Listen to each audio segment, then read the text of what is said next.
better documented animals here in Africa. Animals like elephants, giraffe, antelope, cheetahs, zebras, lions. Really hope we see some of those out here today. I'd hate to be lying. Oh, looks like a baobab tree up in front of us. It'll be out to our right here shortly. The baobab tree can grow to be thousands of years old, and it survives the harsh African climate by storing many gallons of water in that massive trunk, and also by remaining leafless 8 to 9 months out of the year. And because its branches look like roots, it's given the nickname the Upside Down Tree. We're going to see quite a few of those trees out here today, so keep your eyes peeled for them, especially as we approach the Serengeti grasslands. They stretch for hundreds of miles and are home to many millions of animals that travel across it every year. This right here is the wild Africa we are trying very hard to conserve. Now already I can see some giraffe out there over near the edge of the forest. Let's go ahead and swing over there first, see if we can get a good view of them.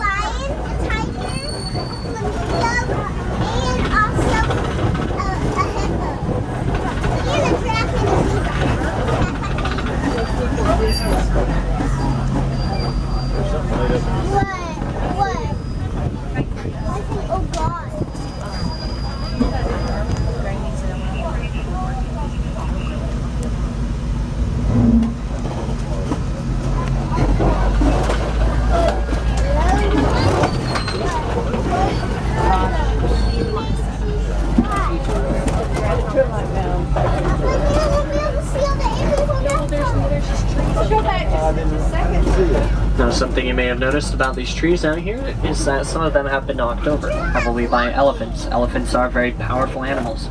If they want the leaves off the tops of the trees that they can't quite reach, they'll just knock the trees over. Now that sounds destructive, but it's a great thing for the environment, because once the trees have been knocked over, new grass can grow in its place. Then antelope come along and eat the grass, and warthogs trim up the roots and the shoots and the edges. And so in a natural balanced system, every animal has enough food to eat. Is that following that truck? Oh, it is. We're following. Look, there's a baby one. That's a baby. There's one. Giraffe. You said giraffe? Those two.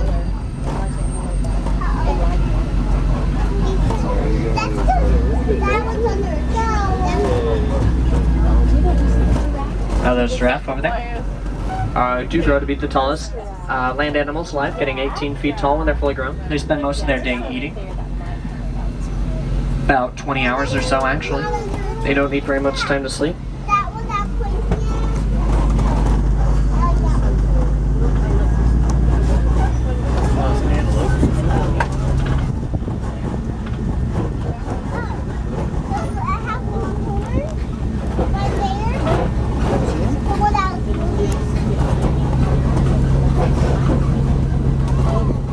Most sable antelope back to the left. Rich brown coats and long horns on their head. Their horns grow about 5 feet in length. Use them in displays of dominance. They'll butt heads with each other or with other antelope.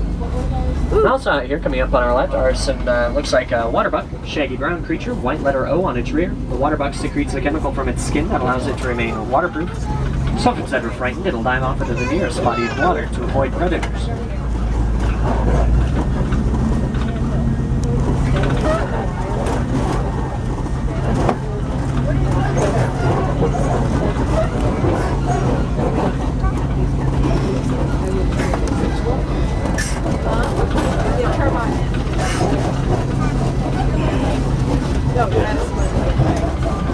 Now we should be able to get pretty close to these giraffe here. Now, unlike the person in the back of the truck in front of us, please make sure that you remain fully seated at all times. Because if he falls out, well, that's a shame.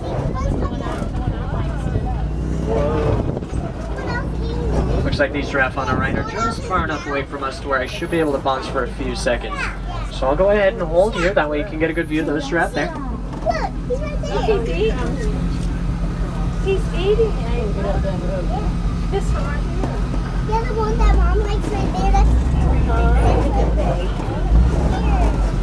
Right there in the those middle.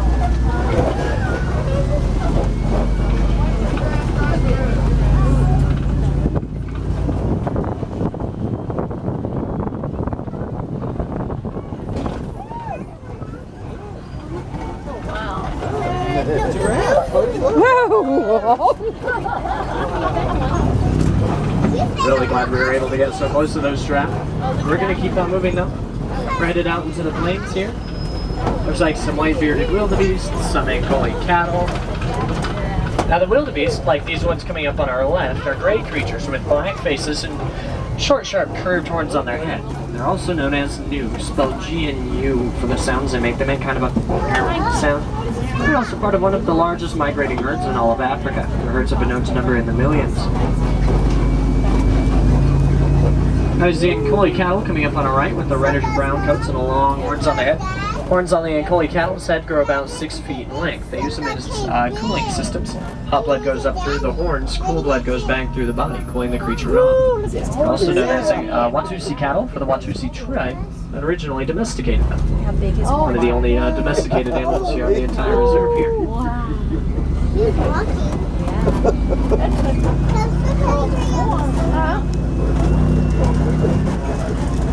Wow, that was beautiful.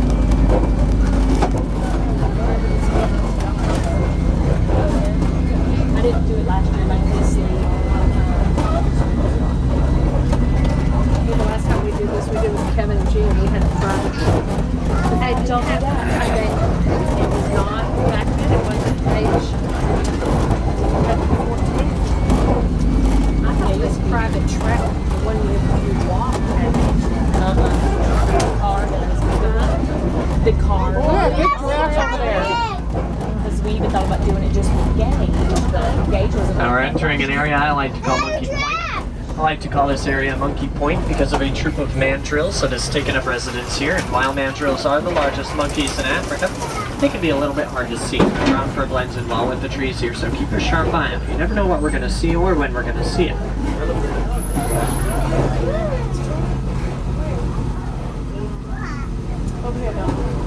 Oh, looks like an elephant out to the right, just on the other side of those tall reeds there. Yeah, no. Let me pull forward a bit. Maybe we can get a better view. It's not blocked by those trees or by the reeds. There's also mandrills out to the left. Very social creatures. Grooming is a very important part of their day, where they pick out the sand bugs from each other's fur. Now that elephant back there to the right is probably a bull elephant, fully grown male. They tend to be solitary creatures when they're fully grown. That's why we're not seeing any other elephants nearby. Although we have been following this elephant here, we've learned that he has been following a herd of females, so if we're lucky, we might be able to find them up ahead. And of course the road is closed coming up on our right. Not a big deal.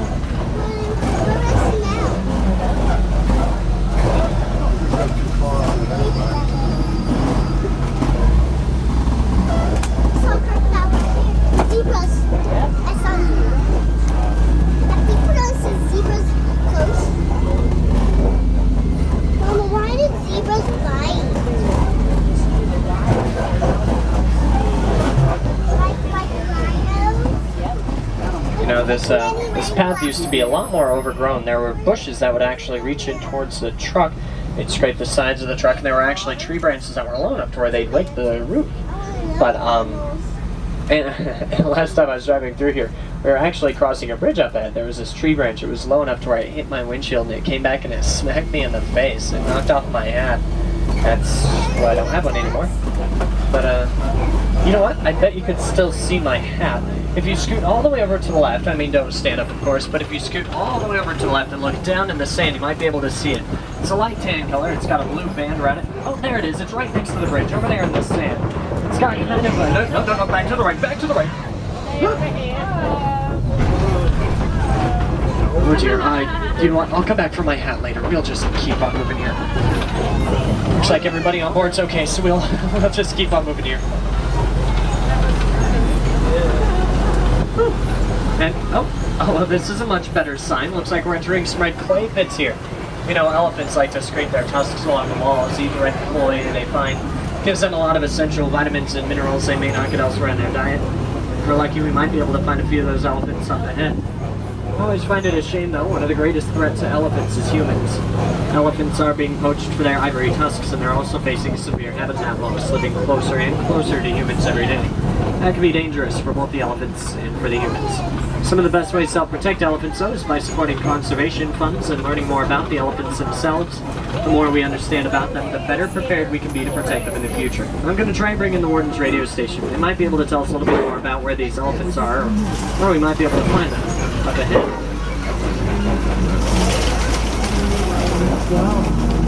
You know what, I can't find it. I'm just going to leave it here. Enjoy the music while it lasts. It's been known to cut in and out.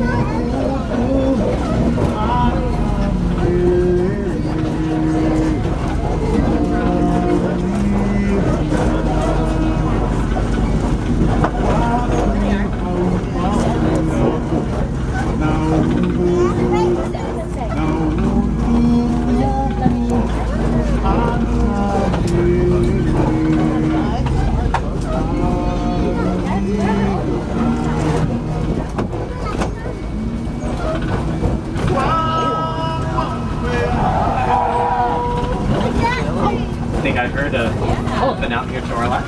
Oh, look. I mean, I know I see it, but I think I heard it. The baby one. Baby, do you see the baby elephant? Yep, I saw that too, Mom.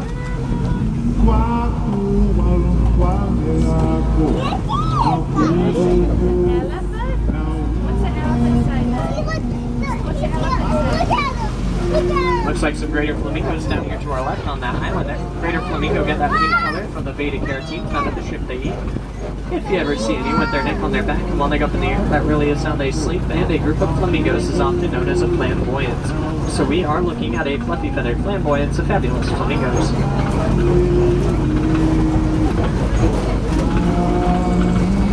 Look at that flamingo right here. That's why you got the flamingo. There's one on the side.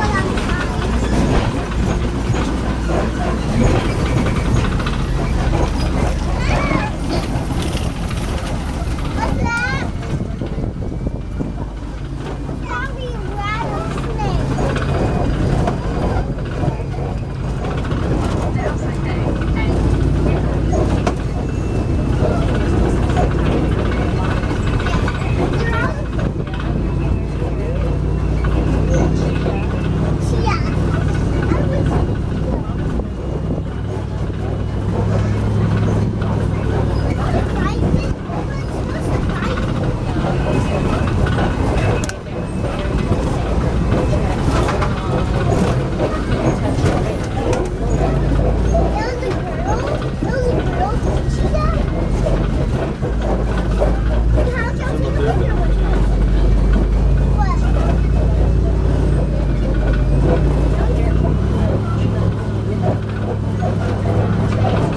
Oh, I think I see some cheetahs coming up on our left. They're just on the other side of these trees here. Made it. Mm-hmm. Cheated. Yeah.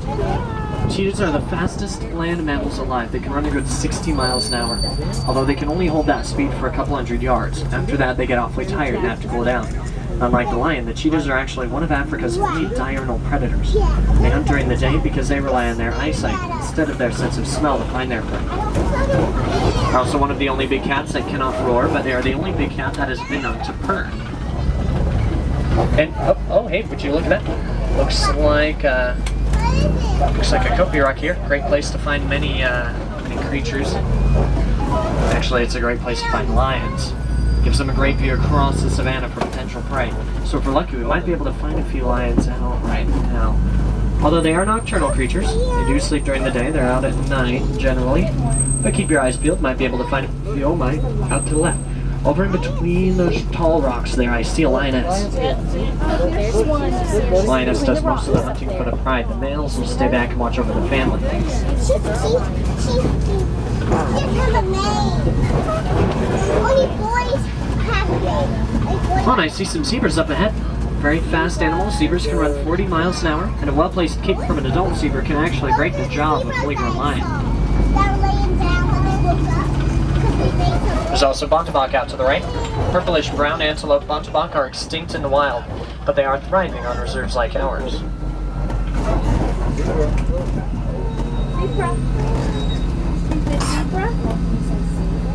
Zebra.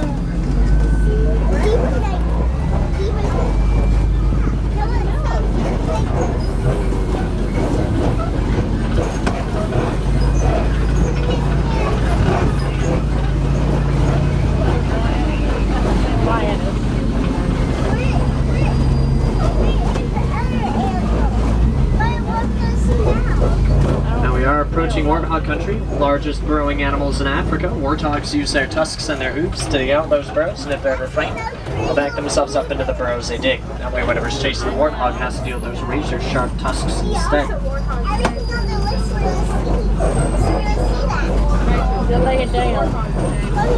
Oh, I do see an ostrich coming up on our left. Ostrich are some of the biggest birds in the world. They can run 40 miles an hour. Have some of the biggest eyes out of any terrestrial vertebrate. Generally the females have brown feathers and the males have black feathers, but that's not always the case. Sometimes the females have been known to have black feathers as well, so you can never really tell for sure. Why? They'll get mad. And what will happen? Chase us.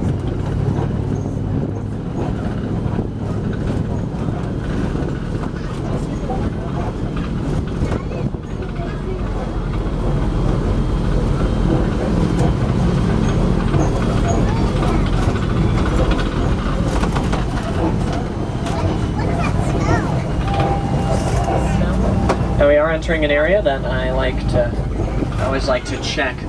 We actually recently acquired this land. If you were here a couple of years ago, you probably remember that we used to have quite a few run-ins with poachers here. They were after our elephants, Big Red and Little Red, for their ivory tusks. Well, thankfully, with the help of Warden Wilson, we ran those poachers out of here while they tore up this area pretty bad.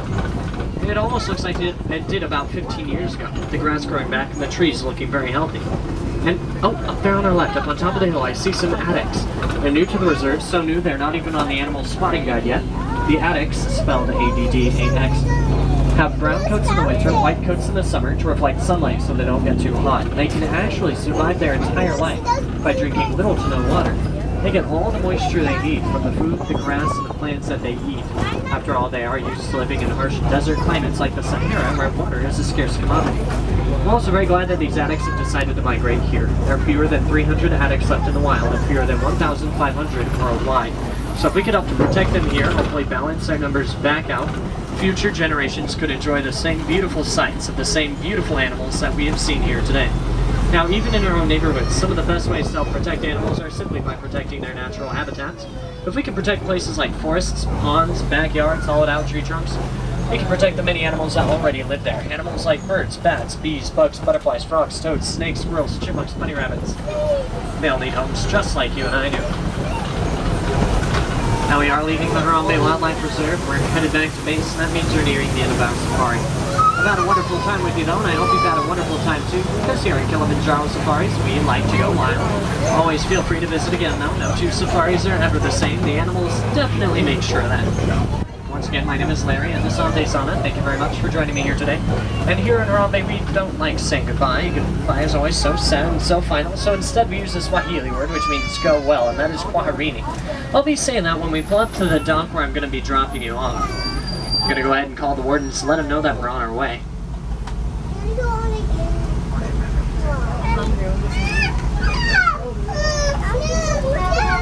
Alrighty, like I was saying, I'm going to go ahead and drop you off where I picked you up. That way you can get all those personal belongings that you may have left behind.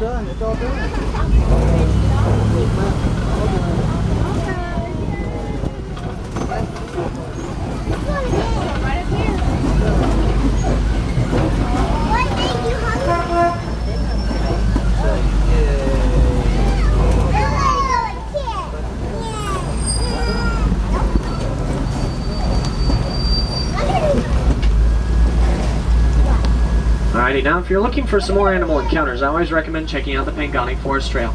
Just a short walk from where I'm going to be dropping off. Actually, when you go down the ramp, if you take a left, you'll be right on it. But the Pangani Forest Trail is home to animals like the okapi, the warthog, the naked mole rat, the meerkat, many other creatures like that. It's actually the only place here in Harambe where you can see the silverbacked gorilla. It's a very rare creature. I recommend checking out the trail, if only just for that.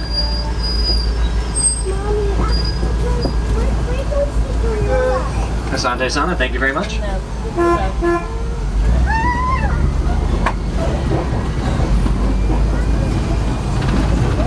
Alrighty. Now, if you're looking for more animals, maybe over in Asia, I know it's a few thousand miles away, but if you walk from here to there, you'll find it only takes a couple minutes. Over on the Maharaja Jungle Trek, you can find many Asian animals like the fruit bat, or the flying fox, which has a wingspan of 6 feet. You can also find tigers over that way in the ruins of an old temple. And also many other Asian creatures. I highly recommend checking out the Maharaja Jungle Trek if you're over that way. Now, as soon as the truck's up ahead, on off, we'll be pulled up as well. If you remember, our dock is just on the other side of these folks here. Now, as we approach the dock, you're going to hear a really loud screeching noise. Now, don't worry, it's just the truck saying hello to the dock. It's nothing to worry about.